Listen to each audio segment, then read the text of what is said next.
We'll be looking at some of the coolest as well as some pretty rare planes over at the Pima Air and Space Museum in Tucson, Arizona. I'll be your guide and tell you everything that you need to know before you go check out everything from very unique vintage planes, world's smallest plane, and you'll even get to see Air Force One as well as some spacecraft as well. Many of the planes on display have some really neat backstories and have been used in historically very significant events. So I'm excited to get started and tell you all about this great place. We're going to take the trolley first before we go inside to see the rest of the museum. Our driver took us past planes that were designed to land on carriers and then took us over to the F-18 Hornets. He also told us a little bit about these planes. You see those funny things above the cockpits? Those are the F-18 Growlers, and that's designed to confuse enemy radar through electronic warfare. It interferes with the radar signal and causes false readings, jams, or confuses the radar somehow. And this plane in particular was actually made out of several F-18s that were all stuck together in order to meet the military's need at the time to have more F-18 Growlers available. I'm filming this out the side of the trolley, and this tour costs about $10 for the trolley ride in addition to your entrance fee to get in. It is fully narrated, and that's actually where I'm getting the information I'm sharing with you on this video. Of course, due to time, we're not going to talk about every single plane that you see in front of you. At the time that I was filming this, it was very hot and windy. I was getting a lot of wind noise, and also there was somebody talking next to me the whole time, so sorry I can't give you the authentic sounds for this video. Ever seen a pink military jet? That's a Jaguar, which is built by the French. It is a nuclear-capable interceptor. That green one is actually made by the Swedish. It's capable of making Mach 2. In fact, it was the first Mach 2 aircraft ever built, and that one actually flew for the Royal Air Force. Now our driver is taking us right through the VIP section. So all these different propeller planes on here, they were mostly responsible for taking around high-level government officials, very important people back in the day that these actually used to fly. If you decide to take the trolley but you want to get closer to these planes, you can always walk back and your foot on your own and take a closer look, but the trolley does get you around a lot quicker. That green helicopter used to be Marine One. It used to be used for President Eisenhower, President Kennedy, as well as President Johnson at one time. This Air Force One primarily took around President Kennedy, but it was also famous because it was used to take home the 52 American hostages during the Iran-Contra affair after they had been held by Iran and released in 1981. And it was also used to return Gulf War POWs in 1991 back to the United States as well. So this has been used for a variety of very historical events. And then this Propeller Air Force One. So this was a smaller craft that used to take Kennedy and Johnson. It was a little bit older than the other Air Force Ones and tinier. This Air Force One was kept around to accommodate some of the smaller airports because they had smaller runways that couldn't handle the weight and the size of the larger Air Force One. So these are going to be ultra-fast interceptors. They were essentially designed to go out and stop bombers before they reached U.S. soil if that situation would have ever arisen. So when I was there in Tucson, Arizona, it was already 90 degrees this day, and this was in March. So the weather does get pretty hot around there. So that's another thing that you might want to do is most of the museum is on the outside, but even though the buildings themselves that we'll be showing here later on are all going to be air-conditioned. These are going to be the early supersonic planes. So these are going to be some of the first supersonic planes that the United States ever had.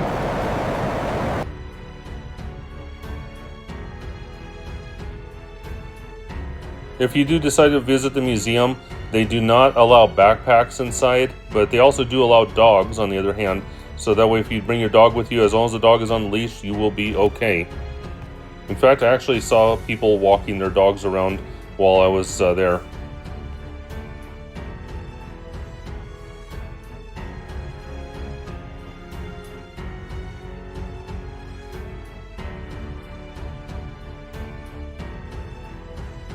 We're going to be coming up on the United States' first fighter jet. It's going to be the P-80 Shooting Star. And it was originally developed during World War II, but it wasn't actually flown in combat until the Korean War.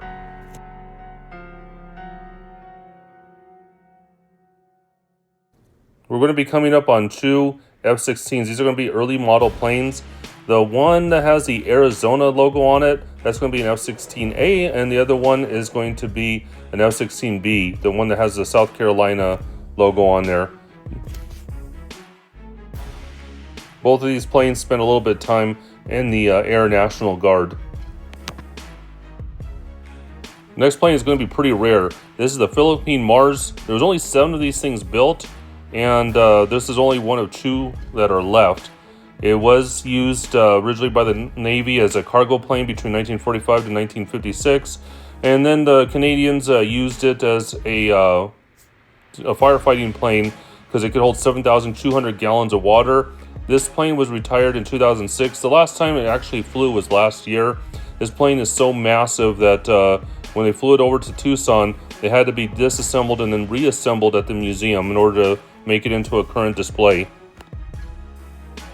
This big gray plane is going to be a C-141.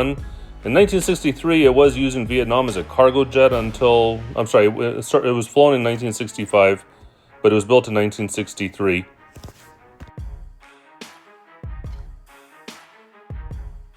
So this is going to be the oldest B-52 right now. Not necessarily the first one built, but just the oldest one that's in existence right now. This is going to be a B-52 Stratofortress A model.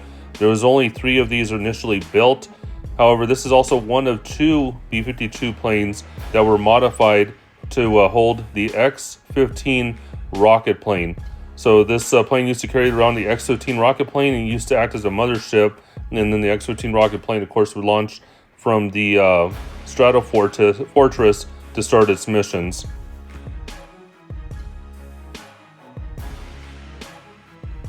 So they have a section with experimental aircraft. This is going to be the YC-14. This was supposed to have been a replacement for the C-130. However, it didn't really work out as a replacement, as you know, since we still are using the C-130. But it did introduce some new technologies. I couldn't also help but notice, if you look at where the engines are, it looks a lot like an A-10 Warthog. I don't know if it has anything to do with that or not, but it did help develop lift. And this is going to be, you have to word this carefully, the largest long-range airplane, passenger airplane.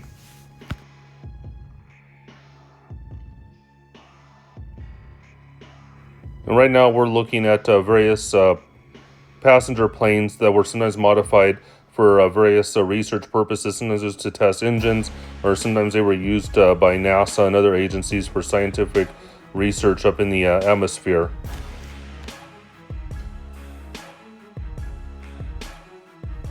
This 1947 Cessna aircraft is still manufactured and sold even to this day. Although I actually know somebody who actually crashed in a Cessna aircraft. Unfortunately, she only sustained minor cuts and bruises. This 787 is going to be a Dreamliner. It's going to be the second one made. It's actually made out of carbon fiber, and this is actually going to be the newest plane in the museum. If I remember correctly, it was built in 2009 as an experimental aircraft. This B-36 Peacemaker. So it used to be the largest bomber plane used by the U.S. Air Force. Of course, you can see the propellers in the back. It was the last propeller plane, and it was also had the 6 of the most powerful piston engines ever built placed on there. And this next one is going to be from a Gulf War B-52 out of Barksdale Air Force Base. And it went on the longest mission in history. It flew all the way from Barksdale Air Force Base all the way to Iraq on a mission. In fact, that mission was actually flown on the opening night of the Gulf War. So it was the first one there. And while we happened to be there, an A-10 just happened to fly over us, so it was kind of cool to see them flying. This B-52 is going to be a Vietnam-era plane. And it did see active service during Vietnam. And one thing that's kind of cool about the B-52s in general is there's about 58 of these things left, and they are expected to still be in service until the year 2050, even though the B-52 hasn't been made since 1962. So it's pretty cool. They have the first supersonic bomber that was ever used by the United States military. So this is a pretty cool surprise. Russian and Chinese MiG aircraft from various years, various models that they had there.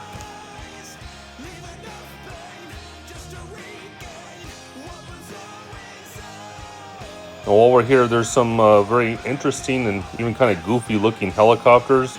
It reminds me of a Disney Pixar movie, airplanes or even cars. Kind of strange looking.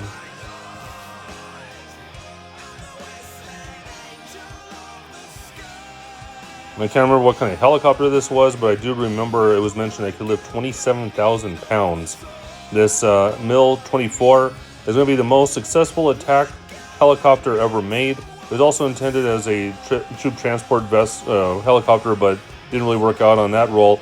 But the Russians have been using it since the 1960s, and it is being flown and still built by the Russians to this day.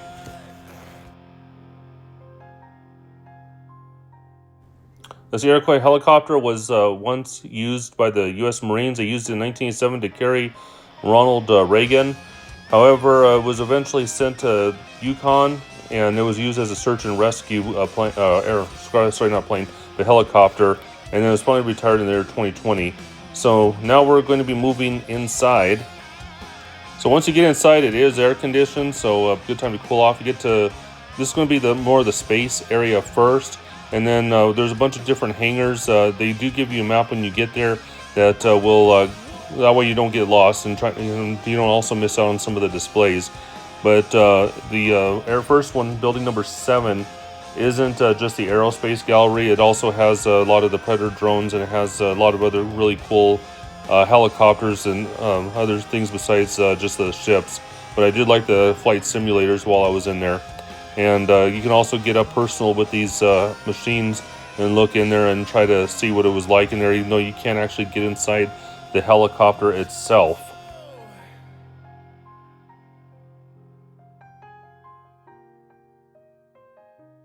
There's a lot of interesting stuff up there on the ceiling.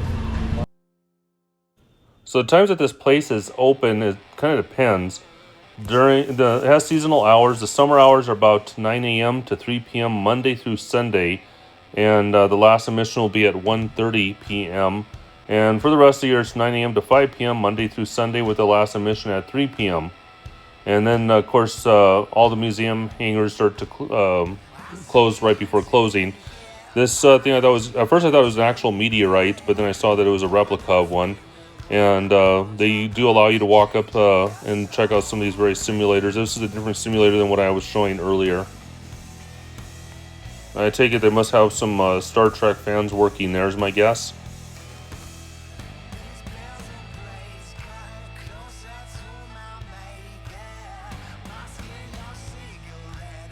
They do give you a map that you can follow along that does identify all the different types of aircrafts, and most of the stories about the aircrafts are going to be like right there next to the air display. If you look in the window, I don't know if you saw it, but there looked like there's a figure there.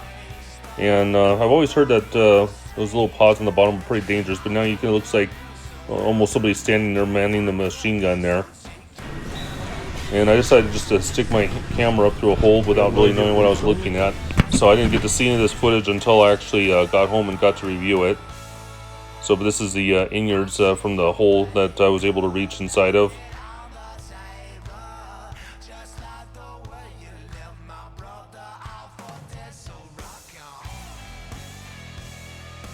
So one day adult ticket is going to be $22.50 to get inside. However, for a veteran, you get a discount of $20.50. If you live in Pima County and you're a resident there, it's $18.25. Senior citizens are $19.75. If you're 5 to 12 years old, it's $16.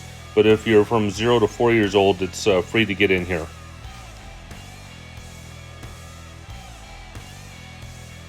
So when I got over to this plane, I thought it was interesting how you can actually see the innards of it.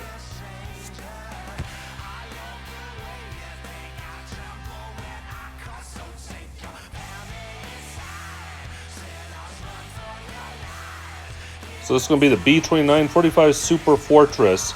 You may have heard the famous Enola Gay, or infamous Enola Gay, depending upon how you want to look at it. This is going to be the same make and model as the Enola Gay. It's going to be the sister plane.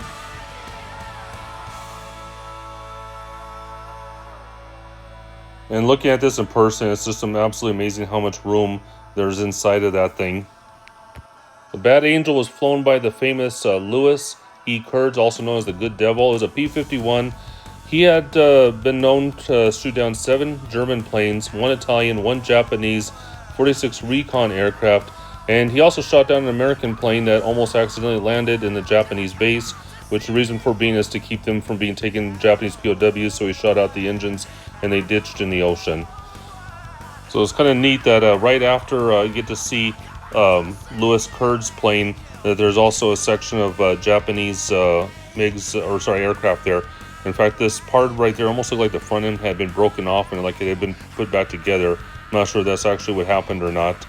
And but they do have a pretty good display set up there, as well as some uniforms and a lot of other historical information that you can look at if you decide to visit. And I thought this was interesting how they had a warning sign about various wild animals in the area.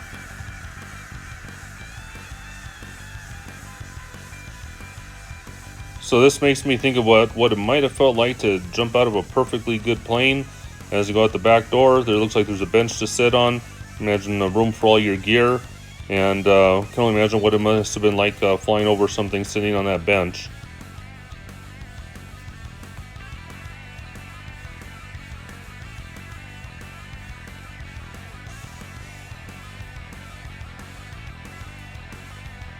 Now this was something I was really not expecting to see. Anti-aircraft equipment.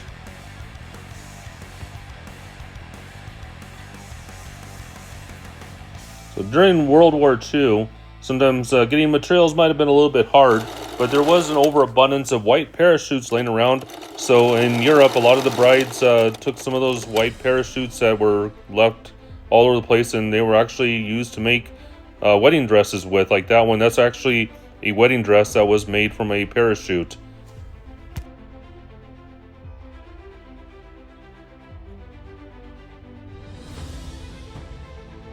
So if you could do me a favor, if you happen to come visit this museum and you find that the times or the prices of anything I mentioned are off, please mention in the comments to help people out maybe watching the video 5-10 years from now.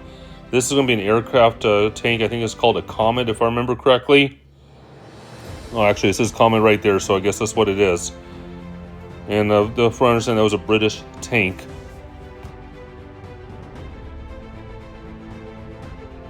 Please take a moment to hit that like button. If you haven't already done so, please hit that subscribe button as well.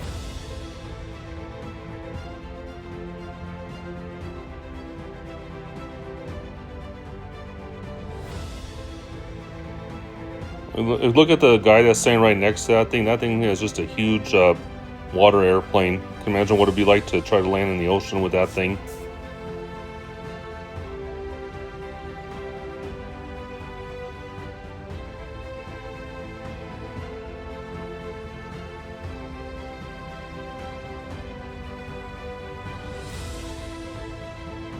And that one almost looks like a toy by comparison to that big aircraft we just looked at.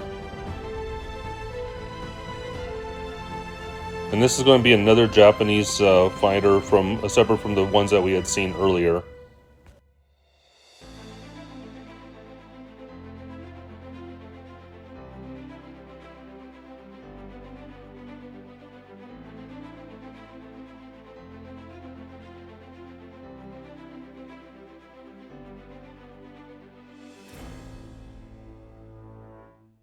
And this is going to be another flight simulator for the Boeing aircraft. That's just the cockpit only.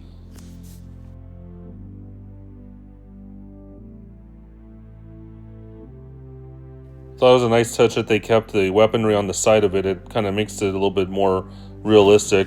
And this plane here looked like it was a fighter that was on the Kitty Hawk at one time.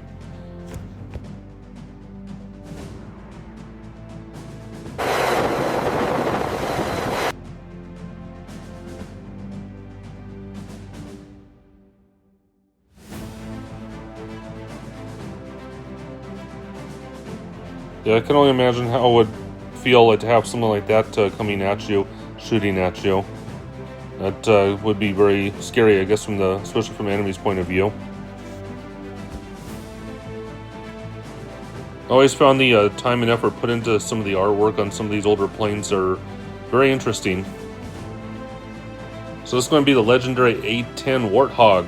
These things have been around since the 70s, and there's always talk about retiring these all the time, but then somehow they keep being pulled from retirement. I know recently they've just been used extensively in the war in Iran, and so I was looking at some articles about them, and I don't think these things are going to go away soon. But let me know in the comments what you think. Do you think we're actually going to finally get rid of these things, or we're just going to keep using them?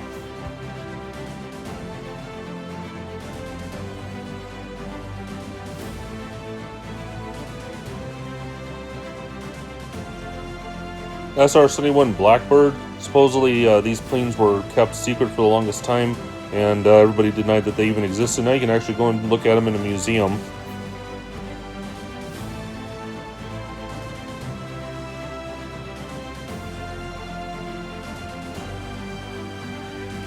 And I seriously wonder how they get all these Russian pieces of equipment in there. It's pretty cool though that they actually have them.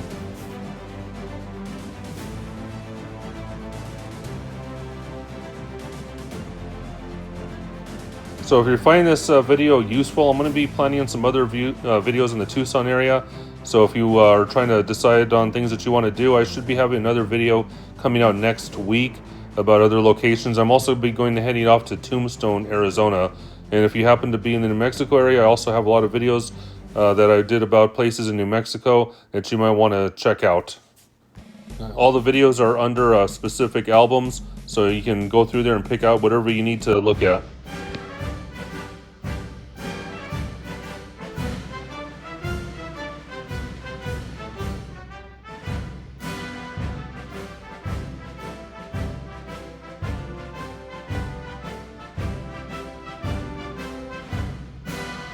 So I thought it was pretty neat that they actually have video games here, but I will give you a hint. The next video game I want to show you, this one right here, is actually the most fun. You can probably play that thing for a while if you enjoy that kind of aviation video games.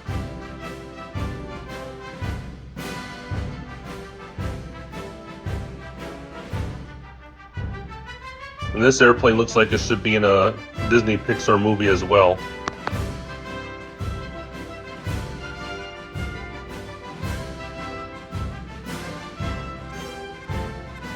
So if you happen to have any feedback about this video or anything that I got wrong that you need to correct, please leave it in the comments, and I will be responding to the comments as quickly as possible if you leave anything on there.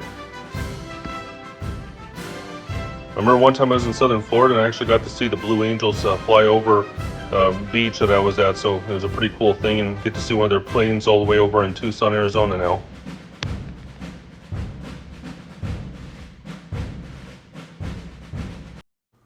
So if you like nature videos combined with scripture readings, I do have another YouTube channel called The Traveling Bible Reader. I will put a link for the other YouTube channel in the description for this video. This is going to be the world's smallest plane. There was one that was actually smaller, but it unfortunately didn't survive the crash. But it was made by the same person that actually built this particular aircraft. But I thought it was pretty cool. That's actually going to be the front door when you come in, and there's a guy that built it staying right next to it in that photo. Unfortunately, this is not going to be the authentic Wright brothers plane, but this is going to be a recreation of the first plane ever built. I wish it was the real thing though.